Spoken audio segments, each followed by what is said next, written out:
Então, em relação ao sistema nervoso, ele, como vocês sabem, o sistema nervoso ele vai ser o responsável pelo contato do animal, tanto com o meio externo como com o meio interno, né? As informações sensitivas, elas são transmitidas pelo sistema nervoso, fazendo com que o animal tenha a percepção de uma informação, seja dor, calor, infinitas sensações, o sistema nervoso vai determinar. A própria visão, odor, tudo isso está relacionado ao sistema nervoso. E esses estímulos que são considerados sensoriais, né, quando são através do sistema nervoso, ele muitas vezes, na maioria das vezes, ele vai ser seguido de uma resposta rápida. Tá? Porque o sistema nervoso ele é um sistema que dá uma resposta rápida, ele induz a uma resposta rápida, né? Por exemplo, quando a gente, o animal, tem contato com uma substância quente. Não precisa nem tocar na substância quente, a simples sensação do calor ali já faz com que o sistema nervoso leve a informação para o cérebro para promover o efeito de retirada. Então, o estímulo do sistema neurológico, ele geralmente é responsável pelas respostas mais rápidas do organismo, em comparação com o sistema endócrino, que vai levar, aí a gente está falando em relação ao estresse, né? Não esqueçam, a uma resposta mais lenta, porque o sistema endócrino ele tem a participação de hormônios. Então, o estímulo ele vai levar o organismo a produzir um determinado hormônio, esse hormônio vai ser produzido, normalmente, uma quantidade maior do que a normal, e esses hormônios vão causar uma alteração orgânica que vai levar ao estado de estresse. Então, já é uma resposta mais lenta, não é uma resposta imediata como é a resposta do sistema nervoso. Tá? Um exemplo de uma resposta mais lenta, de uma resposta do sistema endócrino, é a redução do metabolismo desses animais quando eles se expõem a frio ou a calor. Não é uma resposta imediata como é o reflexo de retirada frente a uma superfície quente. Vai ser uma resposta mais lenta, que vai levar, pela produção hormonal, a uma redução do metabolismo para se preservar frente a temperaturas extremas. Os principais hormônios envolvidos na questão do estresse são as catecolaminas e principalmente os corticosteroides. Os corticosteroides, eles são conhecidos como o hormônio do estresse. Eles vão mobilizar a produção e a distribuição de outros substratos energéticos durante o estresse, induzindo alterações em várias funções do organismo, que vão dar o suporte para conseguir restabelecer a homeostase. Então, sistema nervoso, resposta rápida, sistema endócrino, resposta lenta em situações de estresse. Tá? Isso é importante vocês saberem. Essas ações, tanto do sistema nervoso como do sistema endócrino, elas vão assegurar a manutenção do organismo durante essas situações adversas. A resposta frente a esses hormônios, principalmente no caso aqui, sendo um pouco mais lenta, mas elas têm um grande efeito sobre o organismo. Não na questão da manutenção da homeostase. Tá? Então, os hormônios e os neurônios, eles vão se comunicar com as células do organismo, de diversos sistemas, criando o que a gente chama de um delicado e dinâmico balanço entre o animal e o meio ambiente.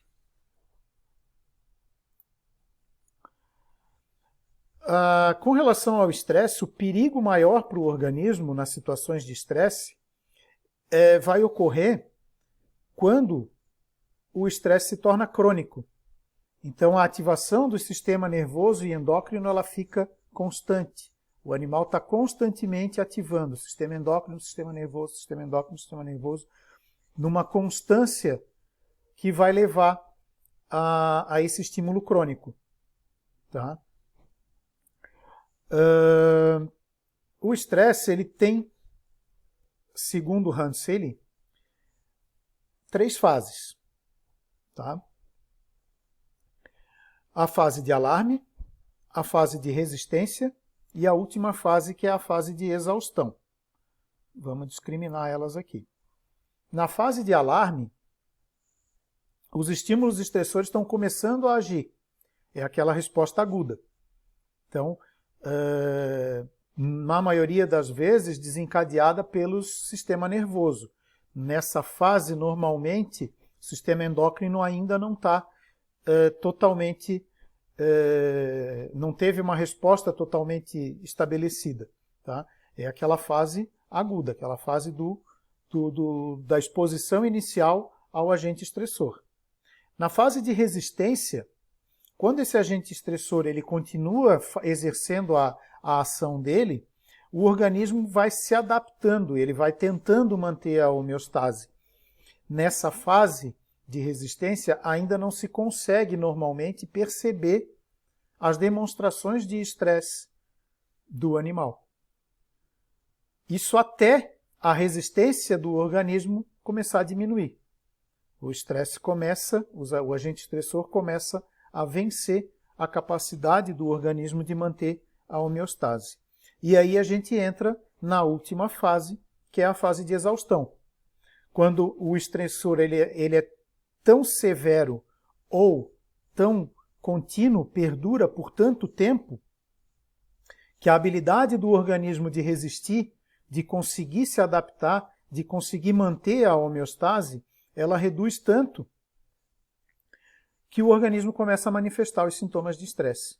Então, o organismo perde para o agente estressor, ele deixa de conseguir manter a homeostase. A homeostase ela é quebrada nesse momento e o animal começa a manifestar os sintomas de estresse. Dor, doença, movimentos estereotipados e aquelas alterações todas que a gente já viu.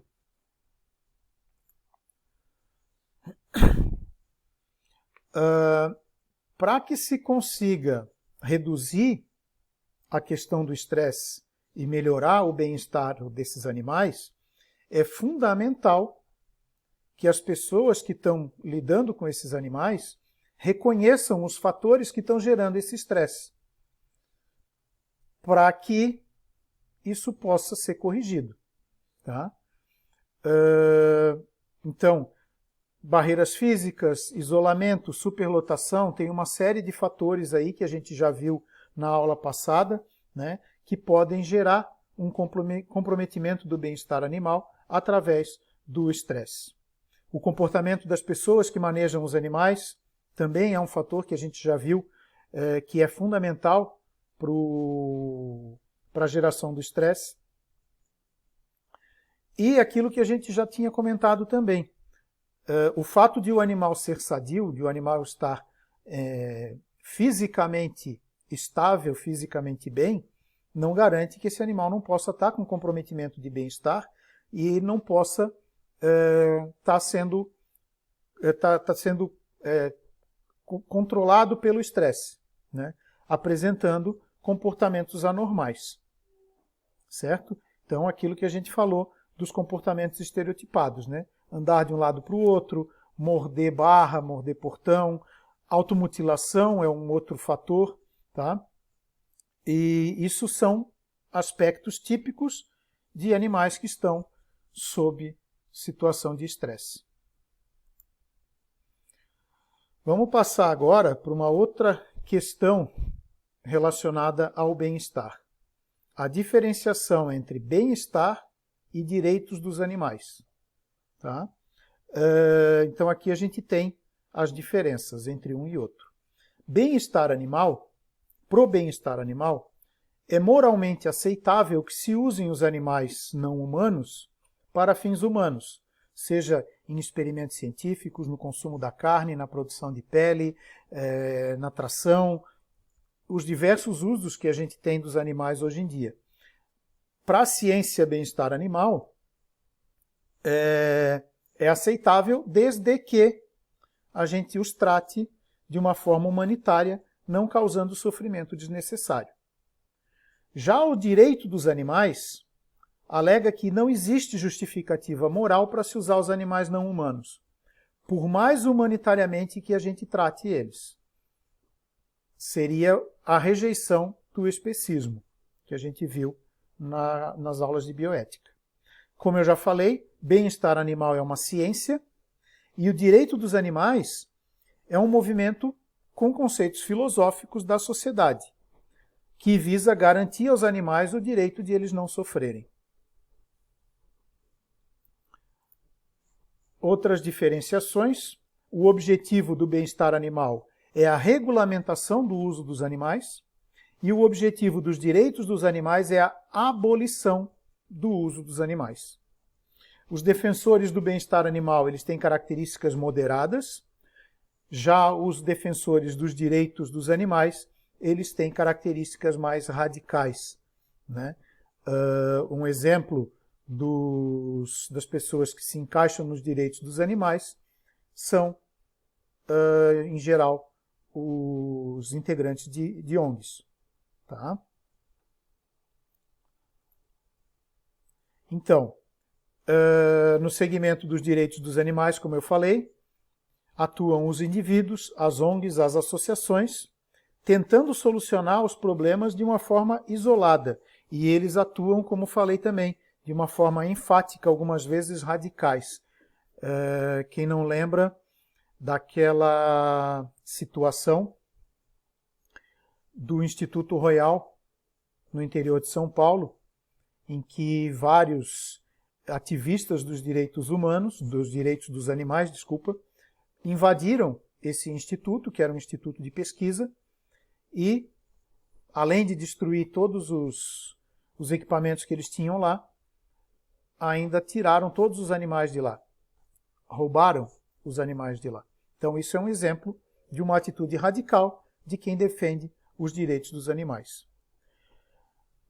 De todo modo, bem-estar animal e direitos dos animais, eles são complementares. Eles visam um objetivo comum, com atenuantes, com alterações ali, mas eles visam um objetivo comum, que é a qualidade de vida dos animais.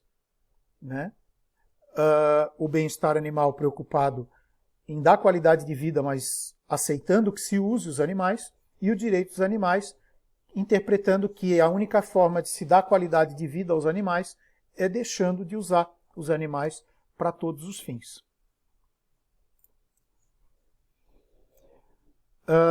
Em relação a bem-estar, todas as pesquisas sobre bem-estar animal, elas visam proporcionar condições para a elaboração de leis, de regulamentos, de normas e de procedimentos para garantir a qualidade de vida e o respeito aos animais. A avaliação do bem-estar, ela tem que ser separada das considerações éticas nesses casos. Porque se a gente for levar em conta ao extremo as considerações éticas, a gente vai entrar na questão dos direitos dos animais. Então, o bem-estar animal, ele busca um equilíbrio nas ações. Embora direitos dos animais e bem-estar animal frequentemente eles caiam do mesmo lado da questão, né? A preservação do bem-estar desses animais, a preservação da qualidade de vida desses animais, a diferença fundamental entre as duas ideologias é o direito dos humanos de usar os animais. O bem-estar apoia, o direito dos animais é contrário a essa prerrogativa.